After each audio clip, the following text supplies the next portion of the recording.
Can we get another round of applause for 8-Bit Monster? That was so amazing. It was so awesome. Constance is such an amazing game. The art style is beautiful and did such a great job. Well, hello everyone. My name is Bobby Berm. We're joined here on the interview set. Hello. I hope you're having a great SGDQ so far. I'm joined by two people that I'm so honored to be sharing an interview with, Silent and Andrew Schuldeis. How are you both doing? Amazing. Great. Fantastic. Kicking off the event, the energy is in the room. I'm so excited to be here. It's the first couple days of the event. Silent. Yes. Your very first run It is. of GDQ. You're running TUNIC, 100% NMG. Tell me about that. All right, so 100%, well, first of all, it's an honor to be here. I've been watching GDQ for 13 years now, and TUNIC was the first game that I really fell in love with speedrunning, and the community is just so amazing. There's so many cool people. We've been able to do so much with the game over the last 4 years. So we've had TUNIC twice before at GDQ. We had any percent in True Ending, and to give you kind of a perspective, True Ending is like a 25 to 30 minute run. This is like an hour long, so it's almost double the length of the second longest run that we have. But it's a lot. It's all the pages, all the fairies, all the secrets. We have to do all of the secret puzzles, which if you know how they work, you know how they work. We'll explain it later. But there's just like so much collecting, so much to do. The history of this run is actually pretty special because at AGDQ 2024, the opening run was TUNIC. And we had some rule changes for 100%. We had some category splits, like unrestricted, no major glitches. Nobody had ran 100% NMG at that point. Right. And so we spent that week at that event, routing out this run and running it for the very first time. So this run was born at a GDQ event 2 years ago, and now to be back running it on stage 2 years later is just it's a very surreal feeling. Such a cool feeling to have it feel homegrown and see it develop over time with all the people in the room as well. Absolutely. How does it feel to be running TUNIC specifically as your first time run at GDQ? It's more than I could have ever asked for. It's my favorite speedrun game. It's one of my favorite games of all time. To have Rad and Fletch and Dicey on the couch. We've got such a stacked crew for this. It's very special and it's going to be amazing. I've heard from so many people how excited they are for this run and to see it be on stage. But Andrew, I wanted to ask you a few different questions as well about your experience with the game, your entire experience with the game, obviously. But I wanted to start off with, how did you envision this game kind of coming to life? And as you released, did you have a feeling ever of this is going to be something special as you were putting it out? Did you know how big of an impact it would make on a community? Heck no, right? You use the word surreal, and that's exactly right. Not to have the game not only be come out ever, right, but to be enjoyed and to be loved and to appear at GDQ not once but twice, and now 3 times. It's surreal. It's incredible. Yeah, and how does that support from speedrunners look like to you? Obviously, speedrunning is maybe not the first thing that you think about when you're developing a game, right? Obviously, it's about making a good game, right? But how does that kind of partnership form over time, or what did that look like in your experience? When did people start to kind of really get into the game, get their hands dirty with it? Yeah, so I have been watching GDQ for a long time as well, and oftentimes I know plenty of people probably have it on in the background while they're working, and I certainly did. So at least twice a year, I got sort of into a speedrun mindset. You're hearing people talking about tricks in the background. You think, well, maybe I should put some more tricks and secrets into this game. Right. And of course, Kevin Regamy, the audio director for the game from Power Up Audio, is a speedrunner, and he would send me screenshots, say, in the middle of development of the Fox being in places where the Fox should not be, saying, hey, look what I can do. And we would then have to evaluate, is this something that we need to fix? Is this something that's kind of cool?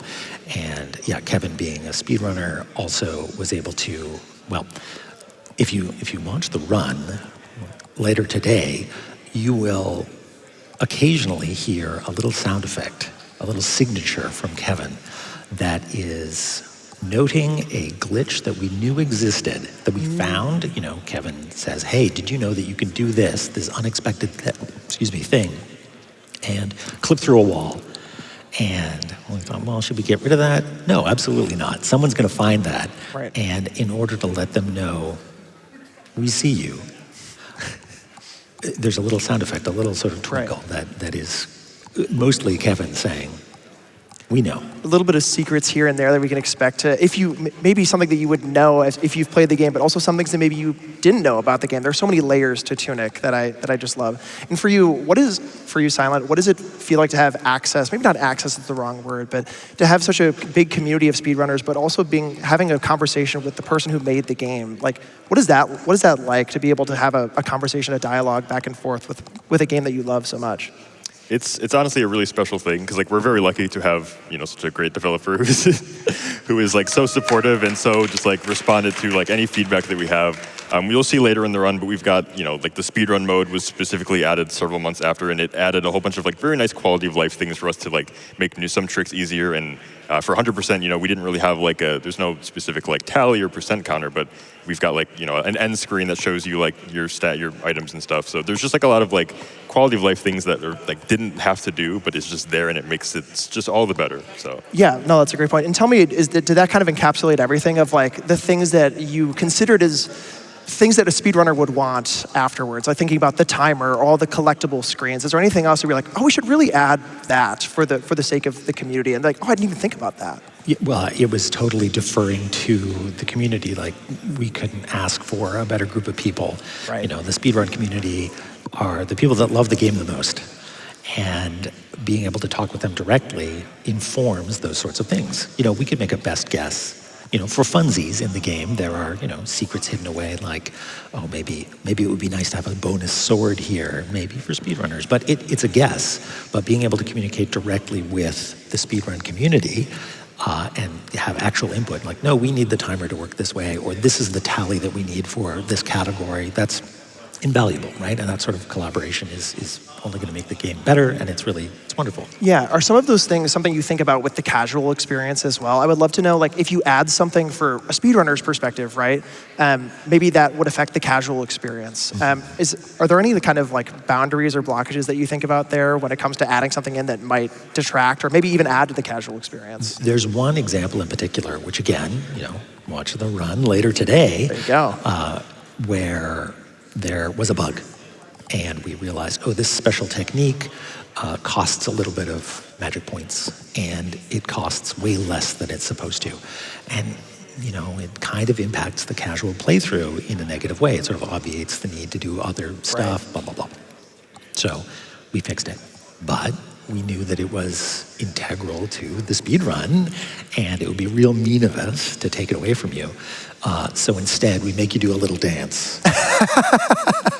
And use the word live down patch, which I something like that sounds very fancy. Yeah, so because it's not permanent. It lasts like a certain amount of time. Yes, it's like exactly. a visual effect. Yeah, would have been too easy to just turn it on permanently. Yeah. So we're going to make you keep doing it over and over, and you'll be doing that sort of secretly throughout the run. A lot, yeah. Just a couple times. Yeah.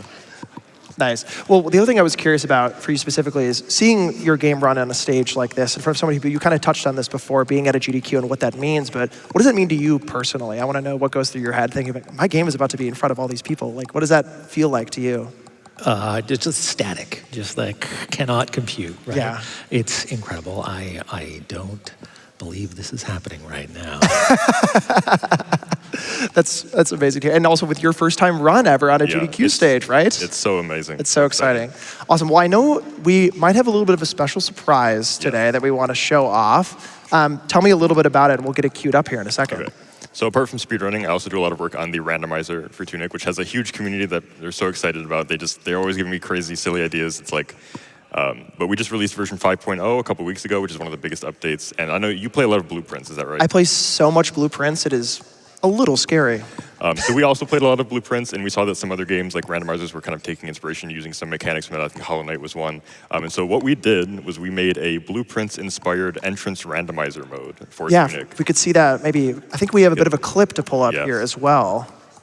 All right. Yeah, tell me what's going on here. Yeah, so it starts off like your typical entrance randomizer with the twist of every time you go into an entrance, like Blueprints, you get 3 choices for where you want to go. So obviously that has a lot of like logic implications. You can kind of piece things together however you want to. There's a lot of big areas that have a lot of checks in Tunic. So you can kind of like, if you get lucky, you can kind of like stick them together however you want to. There's a couple of items that we added to kind of like spice it up a bit. So like in Blueprints, you can buy dice that let you re-roll your choices. It's like an item randomizer, more or less, a little bit. Like you get to pick a room, you get to shuffle all the items. So all around. the items are still randomized. Right. It still is like a randomizer. Plus all the rooms randomizing as well. Gotcha. And then the other one is you can get darts that let you pin an entrance. So that's not a thing in Blueprints, but in this you can like keep it and then take it somewhere else. Yeah. If you're very far away and you get like the final boss room or something, you can pin it and then take it somewhere that's like more convenient if you need like want to cut out like backtracking and stuff like that. That's so cool. How can folks access this? So if you want to learn more, we've got a website. It's rando.tunic.run. And there's all the information about the randomizer that you could want. It's a great website. Rad made that, so. Shout out to Rad Ringtail as well in the room. Very cool. Okay, we have a couple more minutes here. Thank you so much. A couple more minutes here. We have a couple of things to talk about. Number one, I want to talk about the incentives that are open for your run. So let's talk about that first. All right, so we've got a bid war before the run for choosing the color of the fox. And I think we've got orange, red, the basic blue, purple, green, yellow. And then after the run, we've got a bonus run for gun percent unrestricted. So the 100% run is no major glitches. If you donate for the gun percent run, it's a quick 2-minute run. It's a very nice like tutorial introduction run. But because it's unrestricted, we'll get to see a little bit of that like major glitches that we saw maybe a couple years ago at previous runs. But we'll get a little bit of taste of that at the end if we meet that donation incentive. Absolutely. I believe it's $25,000 to see that gun percent bonus run. We need to see that. What I was looking into ahead of this as well, the gun percent run is such a good way to get into speedrunning the game as well, because it seems like it's one of those things where you can load and there's not a whole lot of glitches. There's a couple glitches, but it doesn't seem too beefy, for maybe a lack of a better term. It doesn't seem like super long, so maybe it seems like a good way to get into it. So I would love to be able to showcase that for you all today. So $25,000 adds that bonus run to the end of the run. So I think it closes at the end of your run, the main run. Okay. Yeah. Anything else that we wanted to shout out before we pass it back over? Thank you so much. Thank you. This is so cool. This is so cool. This is so cool. This is so cool. I am genuinely so honored that you both had the time and wanted to come spend it with me. So thank you so much for being here and sharing your talents with everyone here. So SGDQ, get excited for Tunic later today and in just a few hours. Back up to the front. Thank you so much.